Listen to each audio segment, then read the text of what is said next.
It has been over 2 decades since this city has had a professional basketball team, but all of that changes today. In 2026, the NBA has announced two new expansion teams, the first being in Las Vegas, and finally, the long awaited return of a truly iconic franchise to the beautiful city of Seattle. Today, I am going to be introducing the Seattle Sonics. So, as you guys can tell from the intro, this Seattle is going to be my team. Let's go ahead and get into it.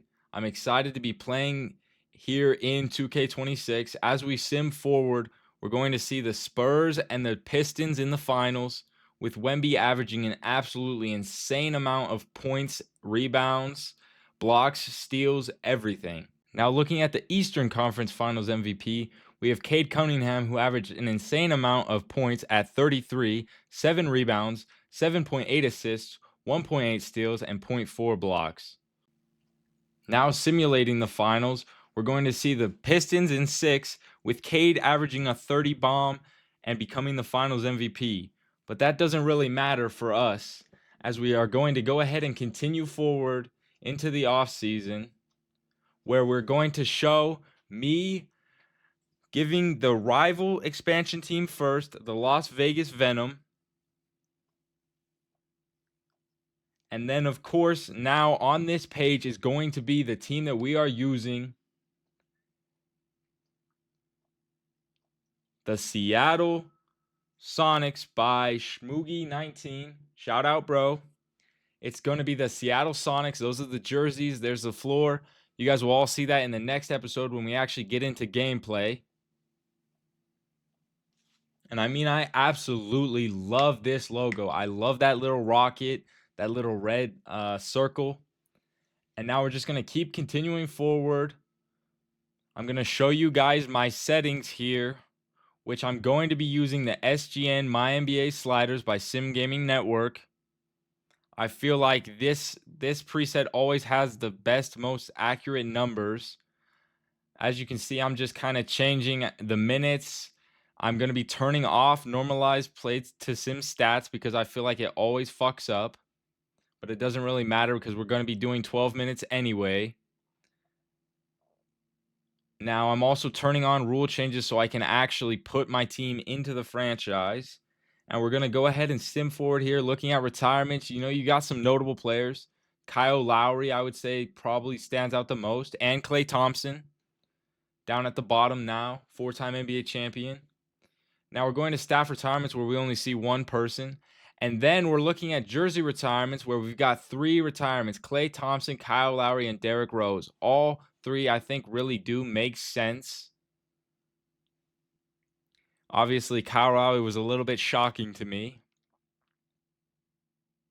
And then, as you can see, I'm going to approve the expansion. Going to make sure I reject everything else.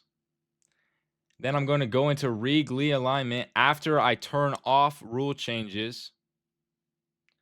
Want to make sure that I'm not having to worry about that anymore. I'm also going to go and select my team, the Seattle Sonics. And now we are going to look at league realignment, where we are going to be in the Western Conference in the Northwest, and the rival expansion team is going to be in the Pacific. I'm kind of just scrolling through here, and you can see that we moved Memphis to the East. That actually is my favorite team in real life. We're not doing too hot. Now, we're going to look at the draft lottery, and so 10 goes to the Hawks, which means the Mavericks have moved up. 9 is meant for the Grizzlies, but it actually goes to the Jazz, so the Grizzlies have also moved up. The Kings here are slotted at 8, but they also move up to the Nets, as the Nets fall, I'm sorry. And then the Clippers are also going to move up with the Wizards falling. And we're just going to kind of continue here. And it's actually going to be us slotted at 6. And of course, our rival expansion team is going to be slotted at 5. So we're actually a pick behind them, which, I mean, kind of sucks, but I guess it just adds to the challenge. Now, the Clippers are meant to be at 4, but it's actually going to be the Grizzlies. So now looking at our top 3, we have the Kings at 3. And that means the Clippers and the Mavericks are at 1 and 2. 2 is going to be the Clippers. And 1 is going to fall into the hands of the Mavericks, who already have Cooper Flag. That's going to be a tough team. Now we're kind of looking at the staff. I mean, I got Phil Weber, all these guys. I signed the head coach as Frank Vogel. I'm kind of just changing my GM because I didn't really like the way he was looking. Now looking at the draft board, we've got Darren Peterson here. We've got Cameron Boozer. We got AJ DeBanza. We got Caleb Wilson. All these names are pretty known. We kind of know where they're going to be. I would say Cameron Boozer is probably worse. I really do think Darren Peterson is the number 1 pick. I hope he is in real life. I mean, DeBanza might really have that too, though. It kind of just depends.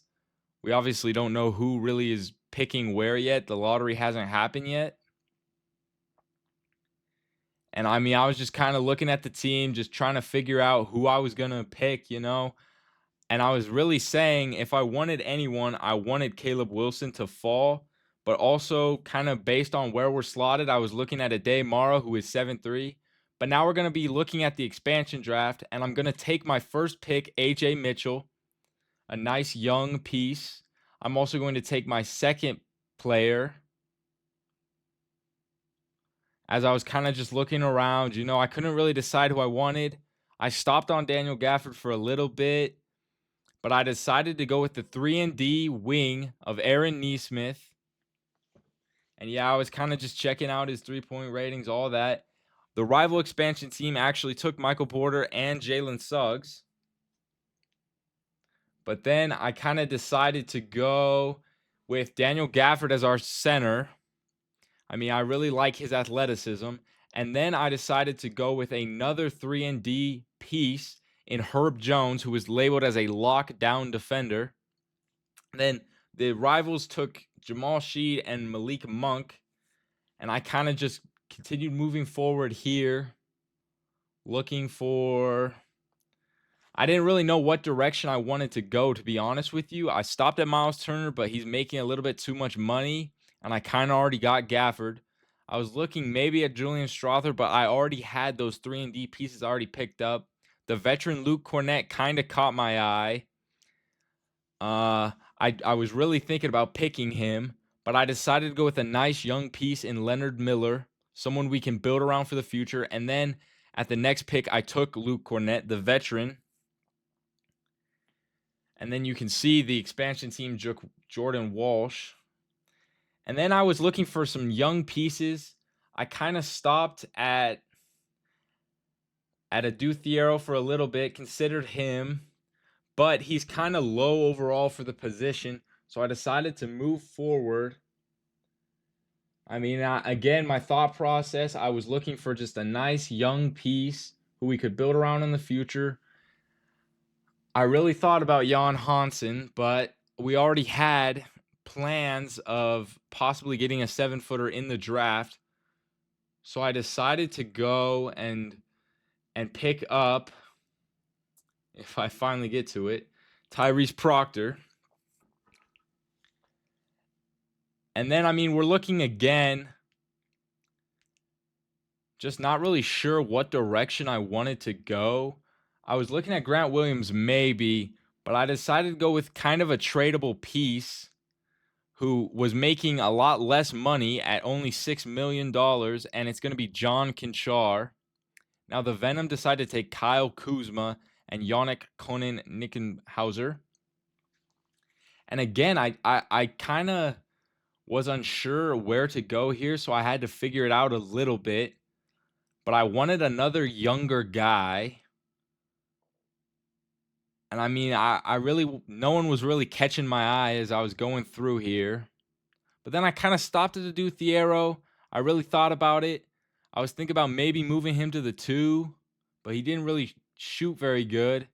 And instead, I decided to go with the March Madness legend, Janai Broom, who hasn't really played in real life. He's been hurt, obviously. And then again, I'm just looking for people to fill out the team. And so I find I find Dayron Holmes here from the Nuggets, and I decide to pick him up. You know, kind of a shooting big man. I think he's really got a lot of potential. And then I'm looking around, you know, I kind of need a point guard. So I decided to go with the middle-aged 25-year-old Tyler Kolek. I mean, he shoots threes, you know, he's kind of a backup. And then I decided to get kind of a tradable piece, maybe a veteran in Buddy Hield. The Venom take Nikola Jovic and well, I don't even know. I'm not even gonna try and pronounce that motherfucker's name. And then I mean, right here, there's not a lot of pieces that I was really liking. So I take the veteran, possibly tradable contract in Royce O'Neal. And I again get kind of stuck. As you see, there's just not a lot of options. I start considering Karis LeVert to be maybe another tradable piece, veteran guy, Dorian Finney-Smith even. Kyle Anderson, I didn't really like. And I decided to take the younger Adu Thiero. And then the last pick in the expansion draft is Kyle Anderson, Mr. Slow-Mo himself. And moving forward now, we're just going to kind of go and look at the roster. As you can see, I've got 2 point guards. I've got AJ Mitchell, Aaron Nesmith, who's a nice 3-and-D piece. Daniel Gafford, again, the kind of guy that's just going to dunk it, you know, athletic, big. Absolutely love him. And then obviously we got Herb Jones, kind of a lockdown defender. We got Luke Cornett, a nice veteran. We got Royce O'Neal, a veteran, maybe possible tradable contract. I'm not entirely sure. We'll see how these guys play. We got John Conchar. We got Buddy Hield, another veteran, 3-point guy. You know, he can get hot at the right time.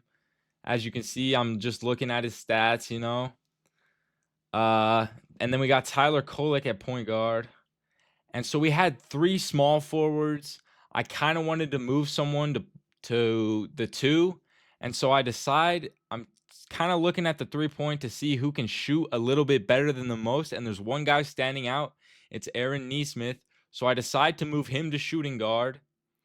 And now obviously we have 3 shooting guards, 2-point guards still, 3 small forwards. We've got 3 power forwards. And I mean, you see the nice young pieces, Leonard Miller, Janai Broom. And then the centers, we got 3. So we're actually going to go ahead and go into the draft now. And going through the draft, you're going to have the first overall pick be Darren Peterson, who's going to be very good for the Mavericks with Cooper Flagg. Cameron Boozer is going to be second with the Clippers. And then AJ DeBanza actually goes 3 to the Kings. Obviously, number 4 to the Memphis Grizzlies. I actually love that fit in real life. Chris Sinak to the Las Vegas. And then looking at 6, I kind of was looking for some trade pieces possibly, you know. I was open to it to see what I was going to get. I was kind of just scrolling through these because I didn't really see what I liked. It didn't really catch my eye. Maybe Dyson Daniels, you know. I mean, we kind of get here, but there's one that I really want to point out.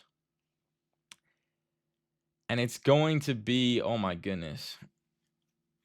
I was just kind of scrolling through them all. And it's going to be this one. So Moses Moody, a nice 3-and-D piece, you know, possibly better than Buddy Hield. So it'd be like a replacement there. And then we'd pick up Jimmy Butler, who would be our franchise guy. But I decided not to go with that because Jimmy Butler is aging. And then another one that was kind of interesting was this Will Riley one. I mean, Will Riley, obviously in real life, he's got potential, but he doesn't really be hitting shots. So I decided to end up making my pick. I was kind of torn between some of the guys, but I decided to go with the 7'3" big man out of Michigan, Ade Mara, 255 pounds. And then we kind of skip forward here as there's actually going to be a trade offer by the Grizzlies, and they're offering me a first rounder and a second rounder for my second round pick. So I was kind of considering it and I decided to take it. And then with this pick, I was really not sure of a lot of these guys, but I decided to go with number 55, Cohen Carr, the absolute athletic freak, who I absolutely love watching in real life. He's 6'5", 225 in the game here. And then this is kind of just a draft recap for anyone who wants to pause and maybe see where their guys went.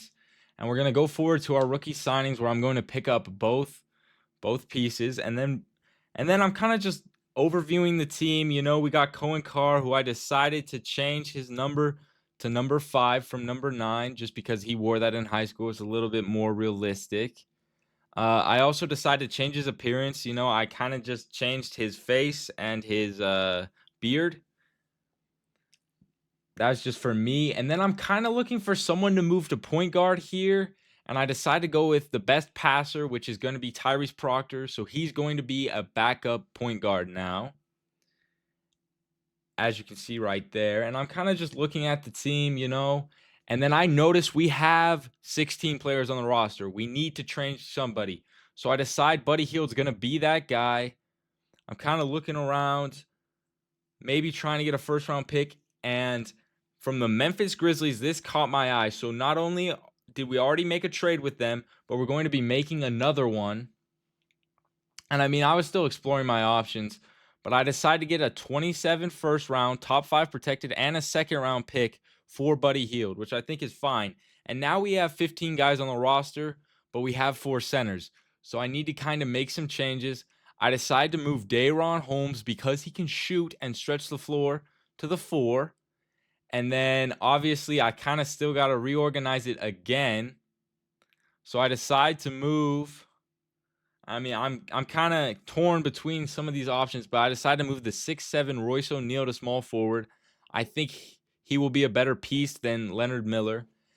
And then here I need a shooting guard, obviously, as I'm checking right there. So I kind of go down and I get John Conchar, and I decide to move him to shooting guard, small forward.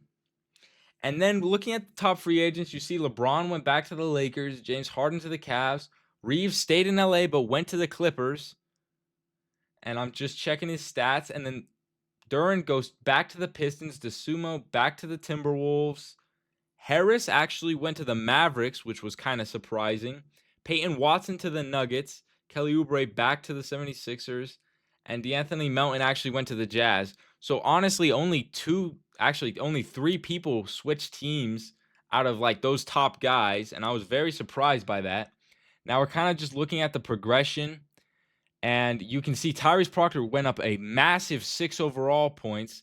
Aaron Nesmith goes down 2, but that's because I moved him from small forward to shooting guard. And then Tyler Kolek goes up 3 at 25. I was very, very surprised by this. Luke Cornett kind of goes down 1, but he's a veteran, so that's not surprising. And then Adu Thiero, 22 years of age, actually goes up 4. John Conchar goes down 4, and Janai Broom also went up 5, as you guys can see right there. Kind of just scrolling through that.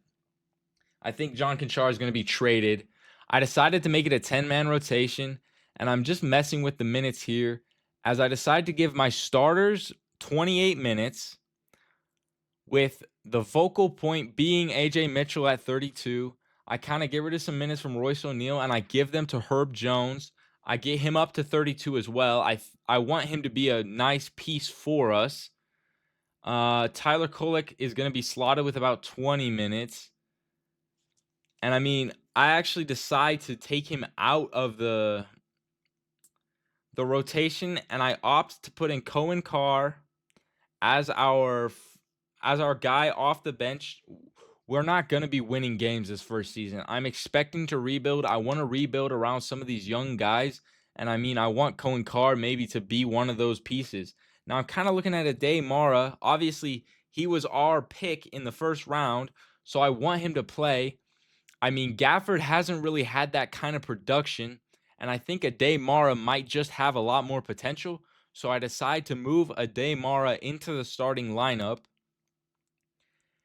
And looking at Luke Cornett, he is our veteran guy.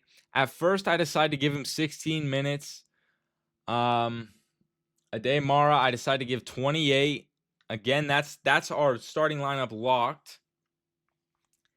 And so I got 3 minutes to play with. I kind of just give 1 to Proctor and 2 to Gafford. And that's kind of the rotation I decided to go with at this current moment.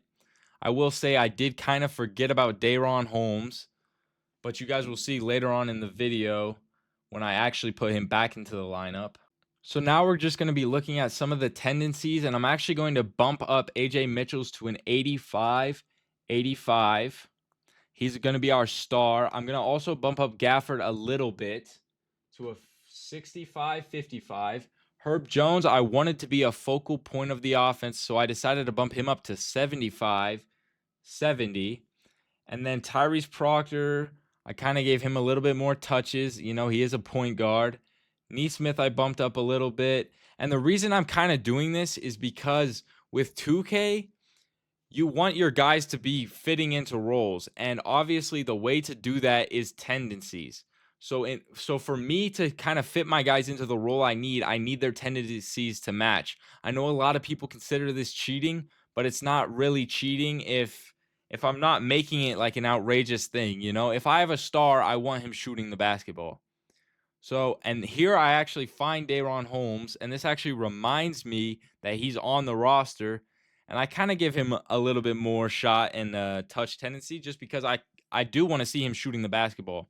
I really do like Daron Holmes in real life, and obviously I kind of want to play him here. So I actually decided to take Luke Cornett out of the rotation, and I switch him with Daron Holmes just because he's younger. He fits our timeline better.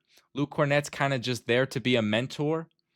And now I'm just going to show you guys the player lock. I'm going to be AJ Mitchell for the actual first game. I'm going to be AJ Mitchell. That will obviously be in the next episode. But these are going to be the sliders I'm playing on. Pop Boy, Beyond Hall of Fame. And anyway, I hope you all enjoyed the video. This is obviously the introduction. Next episode, I will actually get into the first gameplay with this team. I mean, I'm very excited. I think the team honestly has a lot of potential, could be very, very good, and I just can't wait to show you guys this.